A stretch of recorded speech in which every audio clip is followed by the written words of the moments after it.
I would like to propose a slow money movement. And so this might be so counter trend, counter-cultural that it might just attract some attention from people. But if you offered a workshop or started talking about slow money, you mentioned Proverbs 21:5, which in the Living Bible translation says that steady plotting brings prosperity, hasty speculation brings poverty. Ecclesiastes talks about the race is not to the swift.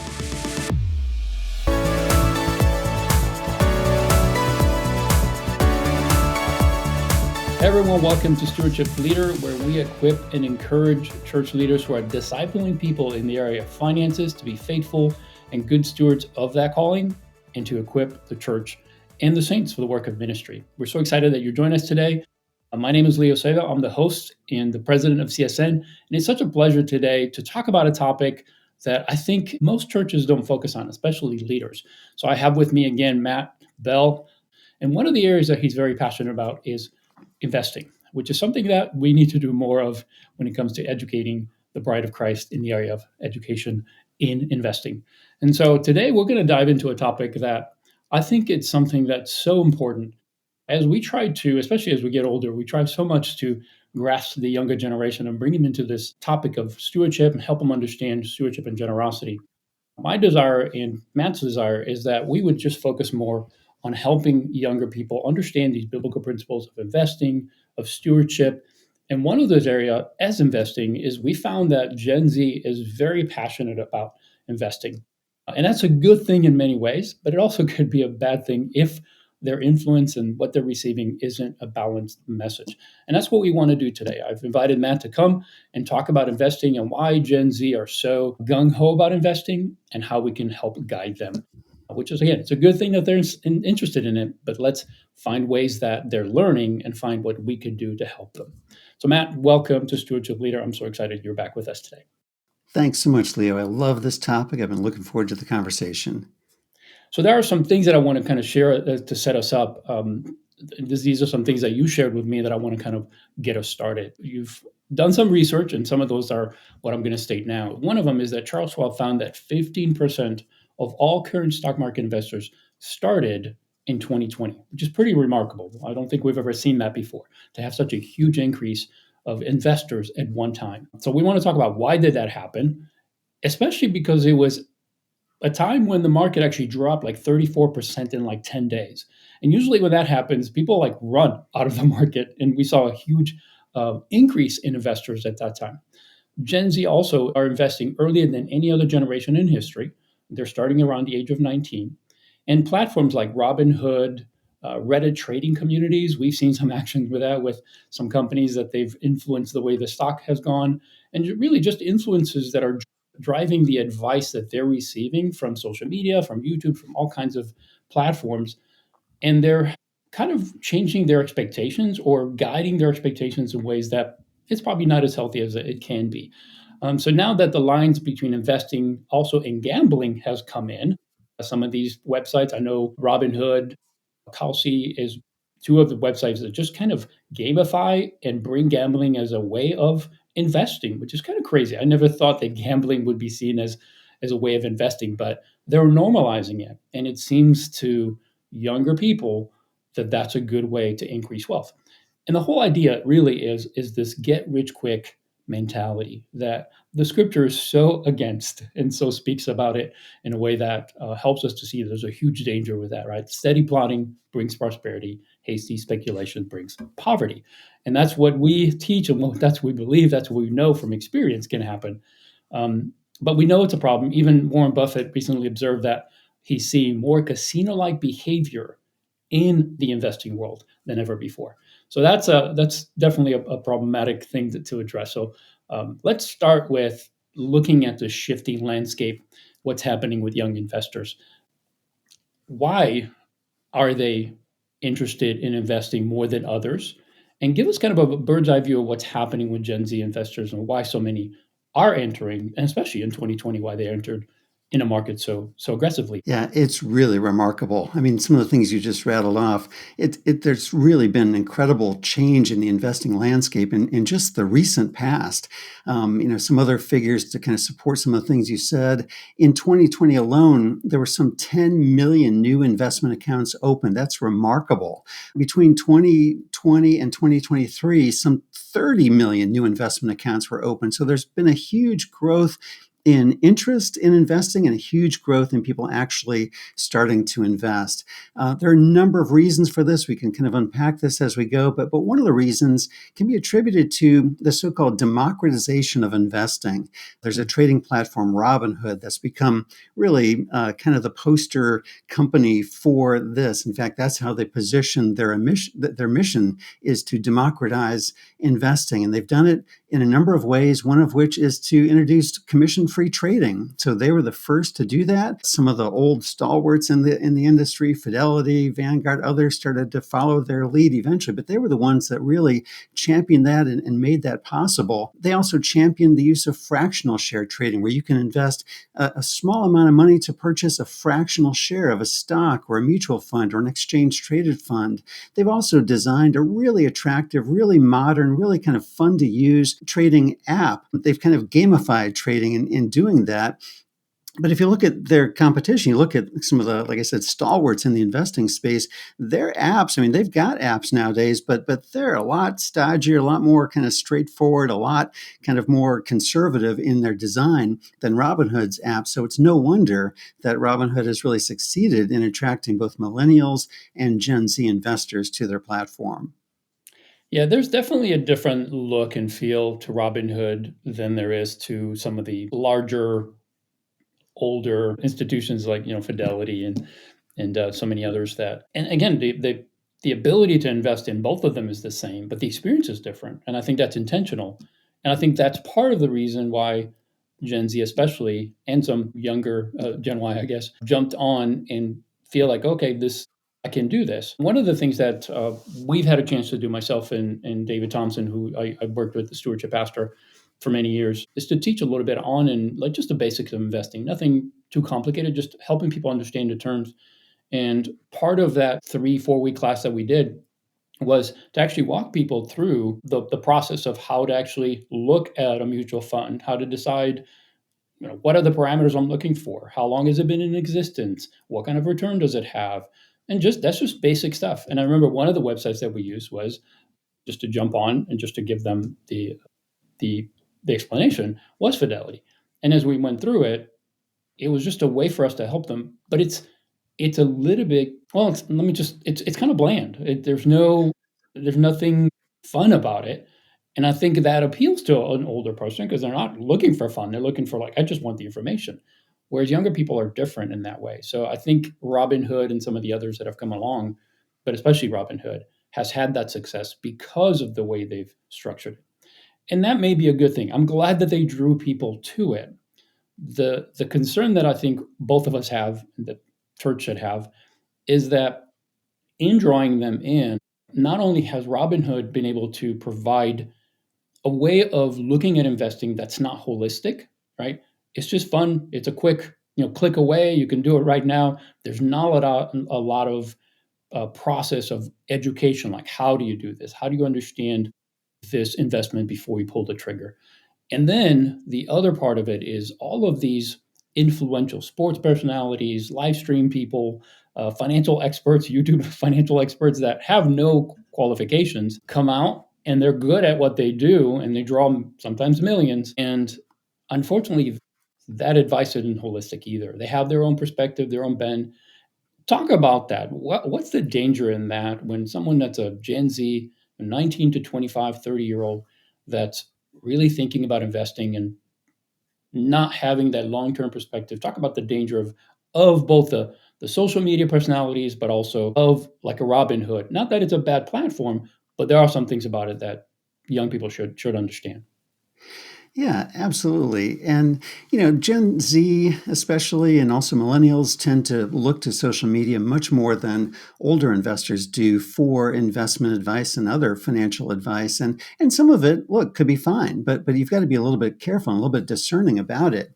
One of the reasons why so many people were attracted to investing, especially young people during the pandemic, the pandemic was a very counterintuitive time. As you mentioned, the market fell 34% in 10 trading days. It had never fallen that far that fast. And historically, people leave investing when that happens. But in this Yeah. case, millions were attracted to it. And part of it was because of social media influencers. So Dave Portnoy, founder of Barstool Sports, professional sports was all but shut down during that time. He turned his attention to live streaming his day trading, and it attracted a lot of people, millions of people.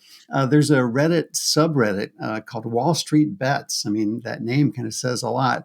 But a guy named Keith Gill, who went by the name Roaring Kitty online, he attracted millions of followers as well as he was doing two things. He was trying to run up the price of certain beaten down stocks like AMC Theaters and GameStop, and for two purposes.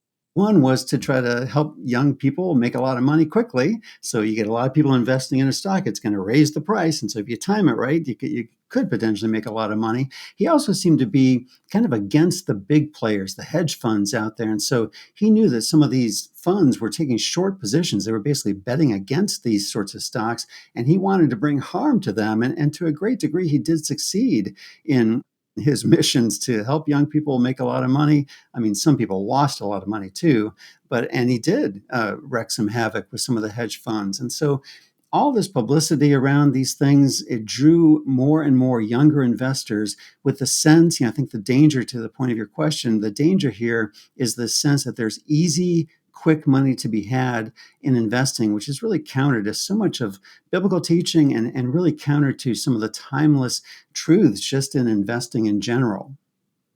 Yeah, that's good. The other, I think, part of it, as Robinhood especially has done, I think they've gotten better at it, but early on, I remember this was a real big issue where they just almost gamified investing. And that, yeah, that draws people in because again, it's fun, it's easy, it gives you somewhat of a fun feedback. Hey, you've invested, and there's hope here that you're going to make a lot of money, and all of that kind of plays into it. So, talk about the gamification risk. How does that play into someone that it doesn't have the experience of having been in the market for a long time, seeing the ups and downs, understanding their own emotional, triggers and what makes them really a good investor. And I think we talked about this last time we spoke about having a process for investing rather than just having it be an emotional thing. So talk about that gamification, why a process is better, and how we might help not just the leaders that are listening to the podcast, but even those that we're teaching why that's a danger and how to balance that out. Yeah, absolutely. I mean, it's all leading to a very sort of short term way of thinking that I see running through the culture. We've talked in stewardship ministries for a long time about the so called pull of the culture, right? And so the concern has been historically, oh, people are going to spend too much time shopping. They're taking their identity from their stuff, the things they can buy. But today, the pull of the culture is very different. Today, it's about this desire to get rich quick, in the sense that you could get rich quick through investing. And something that's kind of fed into this whole cultural change that we're seeing is a 2018 Supreme Court decision that allowed states to legalize sports gambling. And they have 39 states today, plus Washington, D.C. and Puerto Rico, have legalized gambling, sports gambling. And so now it's normal to watch TV and see the commentators, hear the commentators talking about the odds of success of this team versus that team. And of course, that's too slow. You can't just bet on the outcome of the game. Now there's betting within the game on Yeah. specific plays. So everything is just speeding up. Everything seems to be about getting rich quickly. And that culture is really making its way through our culture, and impacting especially our younger folks. And I think you mentioned also there are new platforms out there as well. Kalshi is one where you can wager on all sorts of things, from political races to the weather. So there are a lot of things happening in our culture that we in stewardship ministry really need to be aware of, because that's happening in our churches, to the people in our churches as well. Yeah, I think that's where I think you and I both feel that passion to say, hey, this is happening. You may not be on Robinhood. You may not be on social media seeing these things. Maybe you don't, that's not what you click on that's constantly feeding you. I'm one of those people that I am interested in investing. I'm interested in finance. So those are the kind of things that come across my YouTube channel or my YouTube feed, so to speak, or any other platform that I'm on, because those are the things that I am trying to learn. But I'm in my 50s and I've been down this road a little bit. So when I listen to people, I don't automatically say, "Oh, that sounds awesome. Let me do that." Like, no, I know better. And I understand the strategy isn't a quick buck, because there's no such thing as you can't beat the market. Yeah, there's so many things that I've learned over the years that help me to filter that information. However, for a young person, especially someone that is introduced to both the gambling side and the investment side as if it's one and the same, and all of a sudden you're like, this is a way that I can overcome not having enough, or buying that house, or buying that, whatever it is that they're searching for. And I believe there's a financial, kind of a financial burden or strain on younger people, because houses are more expensive, college debt is higher than ever before. So I think in some ways they're thinking the only way I'm going to break the mold, the only way I'm going to overcome is to do this. But then they're coming to it, unfortunately, with information that isn't holistic, and it's very one sided. Conversations about money can be challenging, but generous giving creates safe spaces to explore God's perspective on generosity without asking for donations. Their gatherings have revitalized purpose and deepened relationships with God. Host a generosity retreat by visiting generousgiving.org/church. So, how do we as stewardship leaders help those in our congregation, especially those leaders who are kind of tasked with, hey, this is one of those things you should be teaching on, right? You're teaching people how to budget, teaching people how to get out of debt. You got to teach them how to invest as well. And that's what's going to draw young people in. How do we do that? What is the platform? What is the perspective we need to touch on, and how do we approach that? Yeah, I think there's a couple of answers to that. Perhaps not easy answers, but a couple of at least thoughts I'll share on that topic of how do we reach people with this message. I mean, for one thing, it's about teaching about investing. I think, historically, stewardship ministries in some places have been hesitant to teach on this topic out of fear that they're crossing some SEC line. And certainly we don't want to give specific investment advice to steer people to a specific stock or mutual fund or that sort of thing. But there's a lot we can teach about investing that brings God's principles to bear on this topic. I think, I'm kind of an idealist, so I do see a lot of hope in this. I see such opportunity in the millions of new investment accounts that have been opened and the young people that have been drawn to investing. But I take encouragement as well from certain movements outside the church. So, for example, you see there was a movement a long time ago that's still going on called slow food. It was to contrast against the fast food movement. And so this slow food movement encouraged people to make food more of a communal relationship-based experience where you're coming together to make meals slowly, intentionally, and fostering relationship. There's a more recent movement towards slow fashion that it's designed to counter the fast fashion movement. It's to educate people about the harms of the fast fashion movement, both in terms of the workers who are creating these very inexpensive items of clothing and also on the environment, and encouraging people to buy maybe fewer, higher quality items of clothing and keep them longer. So it's the slow fashion movement. I would like to propose a slow money movement. And so this might be so counter trend, counter cultural that it might just attract some attention from people. But if you offered a workshop or started talking about slow money, you mentioned Proverbs 21:5, which in the Living Bible translation says that steady plotting brings prosperity, hasty speculation brings poverty. Ecclesiastes talks about the race is not to the swift. I've seen this in the church as well, where like when my wife and I started dating, we've been married 26 years, but when we started dating, there was a movement in the church toward courting. That's a very old-fashioned notion that's not trendy, not cool, and yet it was taking hold in churches. And we did that. We got to know each other slowly. We did things in groups. My bent would be to go out to dinner one-on-one, have kind of intense conversations. But this courting movement that was taking hold in the church encouraged people to take a slower approach. And like I said, we've been married for 26 years. So I guess that says something about that approach. I see that also in the 20 teens. There was a book called Do Hard Things. Who wants that, right? And yet it sold millions. It was encouraging young people to choose uncomfortable things, to choose more difficult pathways because they were better. They were better for character formation, better in so many ways.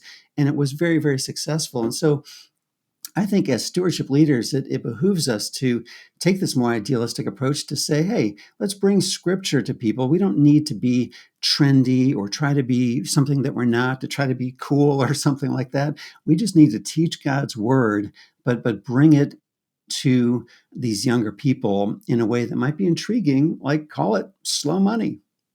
Yeah. It's definitely not sexy or attractive. And I think this is why Gen Z and younger people are so drawn to this kind of investing and potentially even gambling, is because that's just the pace of information today, right? Everything is quick. I remember, I mean, we're both old enough to know, well, I think both of us have been around before the internet really kicked in.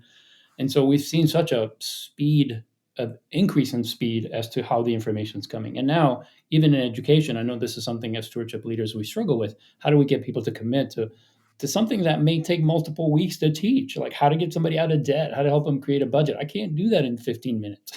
I just can't do it. There's just so much that needs to bake into that kind of education, and the steady process of learning and applying and understanding and making mistakes and keep trying. And I think that's part of the problem, is that we are so used to just give me, TikTok. It's such it kind of bends our thinking of, I want something quick, valuable, don't waste my time. Investing cannot be seen the same way, but yet that's what is feeding this gambling mindset, and also the quick money perspective, that somehow if I can get information that quickly, if I can do all of that, why can't I do this the same way? And that's the danger. So let's talk about kind of a reality check. I think sometimes to teach someone the right thing, you have to warn them and show them examples of where things could be. I think that's the benefit of age and experience, is that you've probably suffered some, and you can share that and say, you think this won't happen to you, but it probably will. I remember when I was going through school to get my A&P, aircraft and power plant licenses to work as an aircraft mechanic, one of the things that was said to me that I did not like: you will be laid off in your career as an aircraft mechanic 2 to 3 times in your lifetime. And I remember, like, nah, that's not going to happen to me. I mean, I'm 19, 20 years old. So, like, no, that's not going to happen to me. But I share that because it did happen to me. I've got laid off twice. One time I was reduced from full time to part time. One time I was laid off for almost 2 full years. So it happened to me twice in about 10 years period. And what's interesting to me is that it didn't surprise me when it came, because I already knew, someone already told me. But yet the warning didn't really impact me until it happened. And I think this is something I want you to speak to, because we see, viral stories of someone turning $5,000 into $100,000, and everybody grabs onto that. But nobody, especially on social media, talks about what happens when you lose that $100,000 or more. And there's stories of that, but that doesn't draw people to investing. That doesn't draw them to your channel and make you an expert that you can continue to sell your your social media channel and make money from it. So it won't bring clicks. It won't make you money. So talk about how that in itself is the real danger, and how do we overcome that? How do we help them understand, hey, here's the reality of what's actually happening, not just what you're seeing or hearing. Yeah, well, that's a great point unto itself. I mean, you're right. The headlines tend to be the success stories, and certainly social media is all about success stories, right? So that's why young people are growing up with more depression and anxiety, and even worse, because social media has made the comparison game. It's amplified the comparison game greatly. And again, the stories you hear are the good stories, the wins. There were some horrible things that happened during the pandemic, as a lot of people were drawn into investing. There were people that lost a lot of money, didn't make the headlines. There was one tragic story about a young man who took his own life because he was using, I mean, I don't mind saying, I guess it's okay to say, he was using the Robinhood platform. Robinhood was not to blame. He was not well educated enough to understand what he was seeing on the screen, and he misinterpreted some information that he thought meant he owed hundreds of thousands of dollars. It was not true. He misinterpreted it, was so distraught over it, he took his own life. So I think that this desire for quick results, along with kind of a lack of education, is leading to some bad outcomes. And another big trend in our culture these days, financially, is automation. So we see when you join a company, you're automatically opted into the retirement plan. You're automatically opted in terms of how much of your paycheck will go into the plan. You're automatically opted into the specific investment that your money will be invested in. Some of this is a good thing. It has increased the number of people who are participating in workplace retirement plans. Some of it is not so good because it's taken the decision making away from the person. It's made it seem like, oh, somebody has my back. Somebody's going to make a good decision for my benefit. And what's happening, the Wall Street Journal did an interesting article recently about a number of people who were opted into their plan, and 5 or 10 years down the road, they looked and they saw, hey, I've got a lot of money in that plan now. I didn't make any decisions about it, but there's a bunch of money there and I want that money. And with 401k plans, it's pretty easy to get that money, to borrow that money. And so Yeah. people are shooting themselves in the foot by taking money that's intended for their later years, taking it out earlier and spending that money. So I think the combination of this kind of short-term thinking combined with a lack of education about investing or other financial matters can lead to some really not so great outcomes. Yeah. Yeah.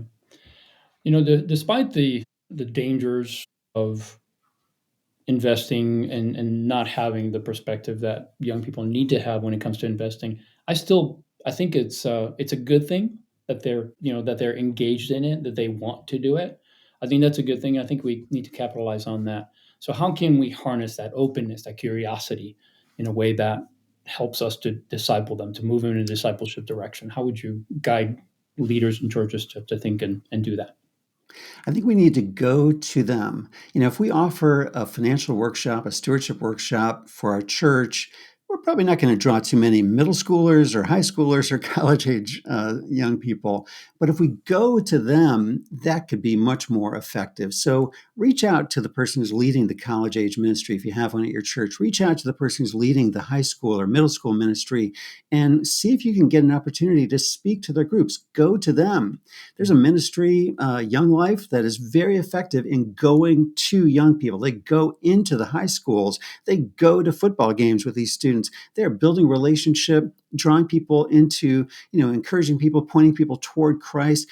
They're a very effective ministry. So I think we can't expect young people to come to us, to our stewardship ministry events. I think we need to go to them. And I think that way you'll find a very receptive audience. When I talk with young people, they're interested in investing. They're not interested in going to their dad's workshop about stewardship. But if you come to them, I think they'd be very receptive. Yeah, I agree. I agree. The other thing about young people that we know is that they value clarity, authenticity, practical steps to walk that out. And I think the style of teaching that I grew up in, it was lecture style. You did your homework, you just grunted it out, and everything was very manual in nature. And nowadays, just because of the way young people are exposed to knowledge, information, communication, it's a little bit more difficult to reach them with that. I think some of the content that has been developed over the last 15, 20, 30 years just doesn't appeal to younger people. It's a study where you have a book and you have to do homework every day, and it's kind of a self-study, and they're like, what's this? Like, I just want to watch a 5-minute video and understand this concept. Like, I'm not doing this.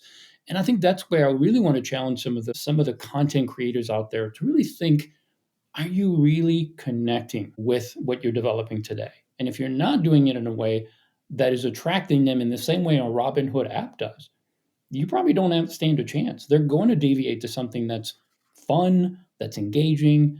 So talk about, how do we teach? What are the teaching methods that a ministry can approach and use that will work and help teens, college students, and young adults understand biblical investing? Yeah, I do think that's right on. I mean, they're younger people are much more drawn to video content than print content. I mean, people, it's crazy how little reading is actually going on these days, and so Yeah. definitely use the video platform to reach people. Podcasts are also popular, but I think also there's a certain message that needs to be conveyed to younger people, and that is that they have an incredibly valuable asset they have an asset. They may not have too much money, but they have an asset that is so valuable that many older, wealthier people would give anything to be able to have more of what young people have. And of course, that's time. They have time. Time is one of the most critically important ingredients for the power of compounding. And the idea that a little bit of money invested on a regular basis and getting a decent return on that money over time, it multiplies in an exponential way. So show them examples of how, by using their advantage, by using this asset of time, they can really multiply money over time. And it applies not to just investing, it applies to all sorts of areas. John Rockefeller, who many young people probably have never heard of, but one of the wealthiest people from history, he said, I never could have tithed on my first $1 million if I hadn't tithed on my first salary, which was $1.50 a week. And so the point is that when young people are available to us in a teaching moment, to encourage them, to impress upon them the importance and the value of the time that they have in abundance, God willing, that if they will start little, start small right now, over time, God can multiply that in incredible ways, not just with investing, but with just a healthy relationship with money, how that'll be multiplied into a much better relationship with their spouse when they're married down the road, how generosity can be multiplied, not just in the impact that they will have with the money that they give to certain God-honoring causes, but how it'll infuse their lives with a greater sense of meaning and purpose and joy. And so, yes, use the tools available like video content, that's right on the mark, but also impress upon them what an incredibly valuable asset and opportunity they have because of their young age. Yeah, that's great. Well, it's kind of as a last question, because we could talk about this so much more. There's so much more I'd love to impact, and maybe we'll do it another time. But if you're sitting across from a 16, let's say, college freshman, young adult who wants to invest, is probably already kind of doing something, but is navigating the hype, the influencers, the day trading platforms, maybe following people who promise that, hey, within a very short period of time they can hit it big. What would be your pastoral encouragement to them? What's one biblical principle or a practical step that they can take today? Yeah, this may not sound like a money verse, but it's a life verse. So, of course, it applies to money. But I would point them to Joshua 24:15, which says, choose for yourselves this day Mm, who you will serve. yeah, Jesus, of course, said you can't serve both God and money. Money isn't a bad thing. That's an important point to emphasize here. Depending on how we use it, it can be an incredibly good thing. Building wealth isn't a bad thing. Depending on how we go about it and for what purpose, it can be an incredibly good thing. But I love how that verse ends. It says, as for me and my household, we will serve the Lord. There are a lot of voices clamoring for all of our attention these days, and especially young people. A lot of voices out there saying some not very helpful, but maybe enticing things. Good starting point for money management and for life is to choose to serve the Lord, choose to follow his countercultural teachings about money and, of course, everything else, and they will be blessed in what they do. yeah. So the best place to start is there, because if you have that right, then everything else that you do will be guided by that principle and that belief. So Yeah. thank you for that. Well, Matt, I know that this is a passion for you. I know this is something that you invest not only your interest and your time, but it's your life. It's what you want to it's what you want to impact and how you want to impact the next generation, especially. And I know you've written a book about how to help parents to steward and help young families, young children, on how to begin. Because I think if we get them a little bit earlier, right, when they're still being formative in our house, before they get to the teen years and start getting really influenced by social media and friends. So talk about that resource, the book Trusted that you wrote, and just anything else that you want to share as far as how people may learn more about what you're doing. Also touch on Sunline Investing, the organization that you work with that is helping everyone that wants to learn how to really invest in a biblical way. Yeah, thanks. So, my day job is with Sound Mind Investing, as you mentioned. It's a Christian company that helps people invest. There's a lot of free content on our site. So, I encourage people to go to soundmindinvesting.com to avail yourself of some of that content. My personal blog is mattaboutmoney.com. I write weekly about various financial topics from a biblical perspective, so that would be another great resource. And then you mentioned the book Trusted, preparing our kids for a lifetime of God honoring money management.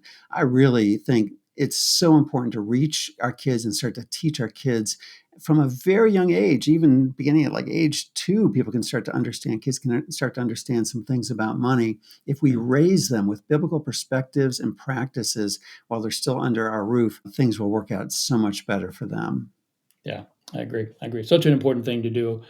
That's one of the things that my wife and I are so thankful for, that we're young enough to learn about biblical finance and get on a budget and get together and understand how to manage money God's way early on, so that when our kids were born, we began to teach them when they were like 3 and 5. And it's made a difference in their lives, and we'll continue to do so. Now, they're going to walk their own journey. They might even make some mistakes. I know ours have, but we have too. But that education and what you've done through Trusted is really to help parents and empower parents to understand, like, you have such an incredible opportunity to set your kids up for success by sowing these principles into their lives before they're inundated by every other influencer and every other worldly perspective out there that's going to skew them and speak to them in a way that will sound attractive. But if they have that foundation, I think it's something that's going to help them weather that storm and really do well long term. So thank you for that work, and thank you for your passion to do that. Absolutely. It's my pleasure. And also thank you just for coming on today and talking about this important topic and help us understand the trends shaping young investors today, but also the discipleship opportunity that the church has today. It's such an incredible thing that we have the opportunity to really help shape the next generation. It is really an opportunity, but also a responsibility. And I know you feel that way. I do too. And I hope that our audience today really benefits from this, and it encourages them some way to take steps. So thank you for helping us out today. Absolutely. Thank you again for watching or listening to this podcast. We're grateful. Please share it with someone else, another stewardship or church leader. Help them know that this ministry exists, this content exists, and hope that they will benefit as well. We'll see you next time on Stewardship Leader.